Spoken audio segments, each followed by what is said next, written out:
All right, so continuing our third section on two-way tables. So now we're going to look at some. We ended up yesterday looking at finding conditional relative frequencies. So we just compared one thing, not the whole table. So where we're going to start today is finding some conditional probabilities. So we have a scenario where we have, and this is example 4 in the book. So I'm going to draw the table because we do need the table of information. And then I'll read. I'm not going to write out this huge long paragraph.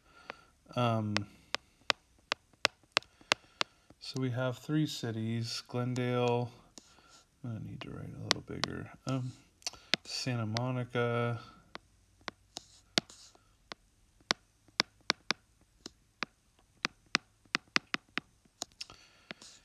And all the way out here, Long Beach.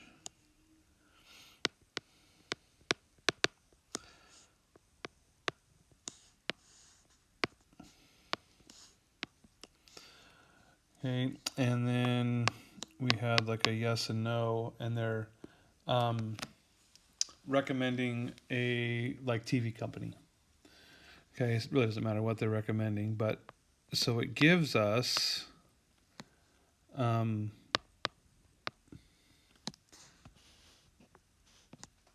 joint relative frequencies.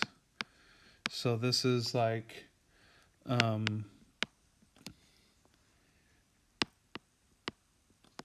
me finish writing it and I'll explain again just to review. So it said, the results given as a joint relative frequency are shown in the two-way table. 29% of the people polled live in Glendale and recommended a particular TV provider. 27% of the people polled live in Santa Monica and recommended. 32% of the people live in Long Beach and recommended. 5% live in Glendale said no. 3% Santa Monica, 4%. Okay, so all of these, remember, a joint relative frequency compares everything. It's where everybody lived and yes or no all combined. So all of these will add up to 100. If you don't believe me, add them up. So the question is, there's kind of 3 different questions that are going to be asked on this. So it says, what is the probability that a randomly selected customer who is located in Glendale will recommend the provider? Okay. Lives in Glendale and will recommend. So the key here is what was said first. Lives in Glendale. So I'm only looking at Glendale. I'm not looking at anything else. Okay? So then what's the probability that somebody that lives in Glendale will recommend the company? So then it's 0.29 over the whole thing.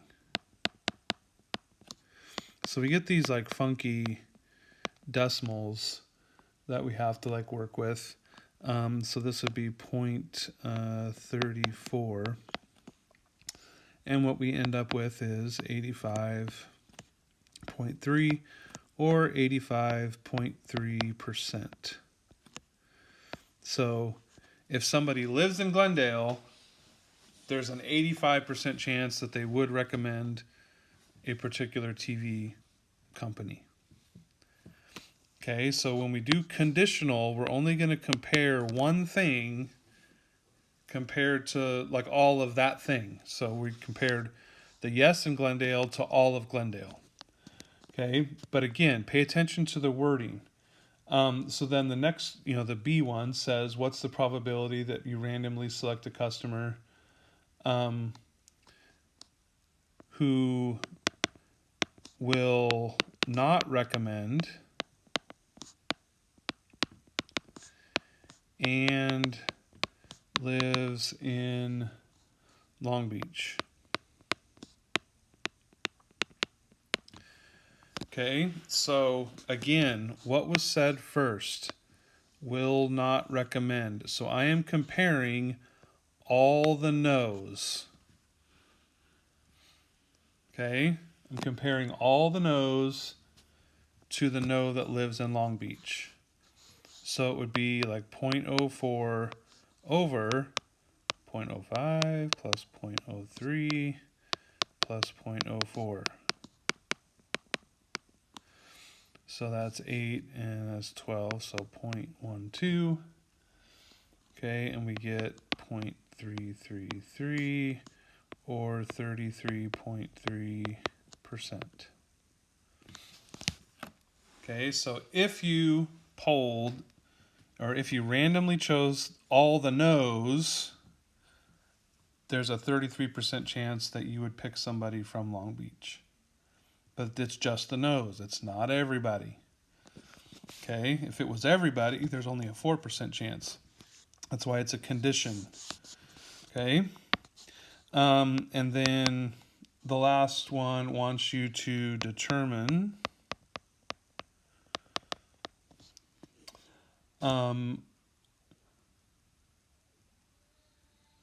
whether you recommend the provider to a friend and live in Long Beach. Determine if recommending and living in Long Beach are independent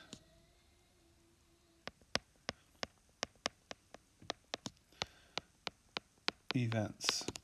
So I need to figure out just the probability of being in Long Beach, and then I need to figure out the probability of saying yes in Long Beach, and if those two things are equal, then we're good, and if they're not equal, then they're not independent. So if I said yes in Long Beach, okay, so the yes, so would recommend is 0.32 over 0.32 plus 0.04. So it's like all of Long Beach. I'm just doing that part. So I get 0.32. Oh, sorry. I'm like doing the probability thing versus I need to do just the Long Beach part. So just the Long Beach part, sorry, is 0.32 plus 0.04 is 0.36. Okay, so like 36% of the people lived in Long Beach. So I'm just like adding them together. Now I need to find the probability of saying yes and Long Beach.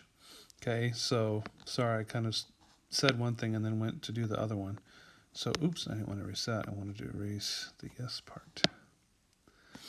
Okay, so this is just I'm in Long Beach.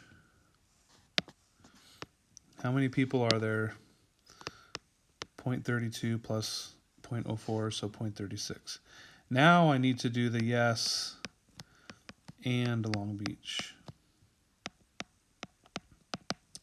So the yes is 0.32,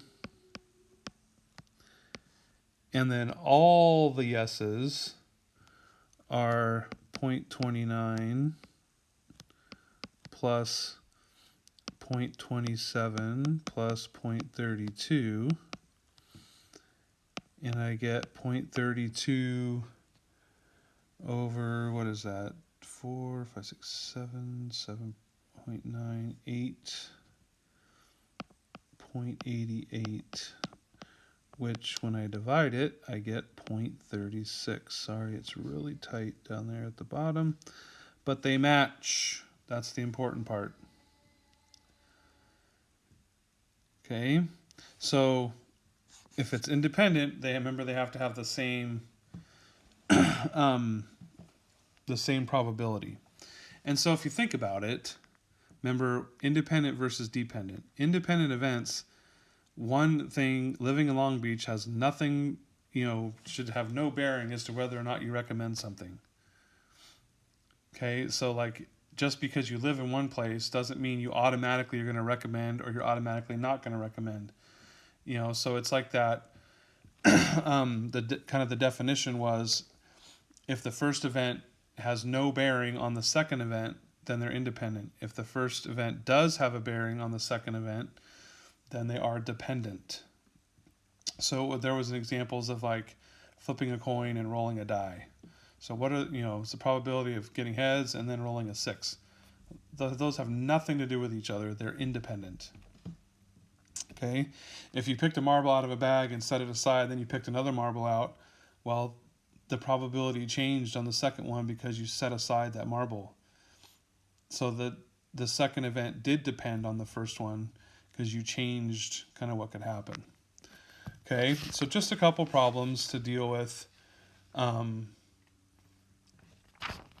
Excuse me. Finding conditional probabilities. So remember, condition is just like we did this first one on choice A, we only looked at Glendale. Question B, we only looked at will not recommend. We're not looking at the whole thing together. We're looking at just the individual like parts. The last one, we just looked at the yeses and then we compared it to everybody that lives in Long Beach. So we didn't look at the whole piece. We looked at like 2 small pieces of it. Okay. All right. Then the second example, but it's the last one that we'll look at, is comparing conditional probabilities. So again, this is example 5 in the book. I'm not going to, the scenario is even longer than the other one. So we have a jogger, and they mapped out 3 routes.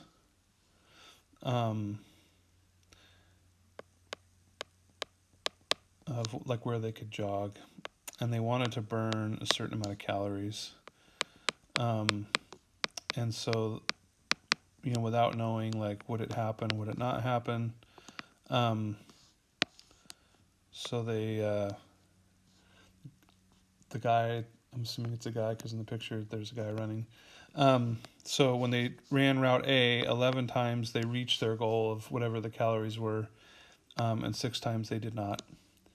And then on Route B, 11 times they did, and 4 times they did not. And then in Route C, 12 times they did, and 6 times they did not. So the scenario says, a jogger wants to burn a certain number of calories during the workout. He maps out 3 possible jogging routes. Before each workout, he randomly selects a route and then determines the number of calories he burns and whether he reaches his goal. The table shows his findings. Which route should he use? Okay, so, it looks like, on this choice A, it happened 17 times, and choice B, it happened 15 times, and choice C, it happened 18 times. So just for, it was like, A, B, and C in a hat. You pulled it out. Okay, I'm going to do B today. Oh, I'm going to do B again. I'm going to do C. I'm going to do A, like whatever the case might have been. Okay. So we want to know, like, essentially, which route is better. Okay. And so this is conditional. Like, is A better? Is B better? Is C better? I'm not comparing all of them because you might look at this and say, like, well, C's better. He reached his goal more times than he did in the other ones. Okay. But we're just comparing each, like, route. Okay. And so, again, this is the one where if you look at the book, they want you to do the joint relative frequency where you would do 11 out of, like the whole thing. The reason I put these numbers over here, there's 50 total. Okay, 50 total runs. So they want you to do like 11 out of 50 is 22% of the time. 6 out of 50 is 12%. 11 out of 50 is 22%. 4 out of 50 is 8%. If you notice, I'm just doubling it. 12 out of 50 is 24%. 6 out of 50 is 12%, because 50 times 2 is 100%. So double all those and you get the percentages. And then they want you to compare them to like this, like 17 and 15. 17 out of 50 is 34. 15 out of 30 is 30. 18 out of 50 is 36. And they do all this decimal stuff. Okay? When in reality, if you want to, which route is better to reach the goal? Well, route A, 11 times you reach the goal out of 17 total times. Okay, that's 64.7%. Okay, if you just use a calculator and do 11 divided by 17, it's 6470588, but we just, kind of round it off. Route B is 11 out of 15. Well, that already seems better, right? 73.3%. And route C is 12 out of 18, or 66.7%. So just based on these trials, if you run route B every time, you're going to achieve your goal. So as you look at the example, if you look at it in the book, you're going to see the chart with the joint relative frequencies and the marginal frequencies. And so it says, to find a conditional probability, you're supposed to divide the joint with the margin. Well, remember, all the joint frequencies are in here, and all the marginal frequencies, are on the outside. So if we wanted to add up all the yeses, we'd get 30, 2, 3, 34, and 16. But all the marginal frequencies are on the outside and joint are on the inside, and so it wants you to divide the joint with the marginal. And again, it's all these decimals. When you get the same results, if you just do 11 divided by 17 instead of the two decimals.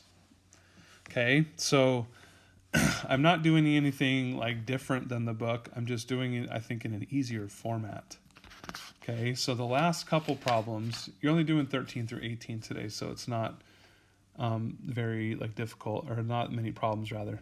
So it's two of them that you're going to do the the first one, the TV thing with did they recommend the TV thing and where they lived.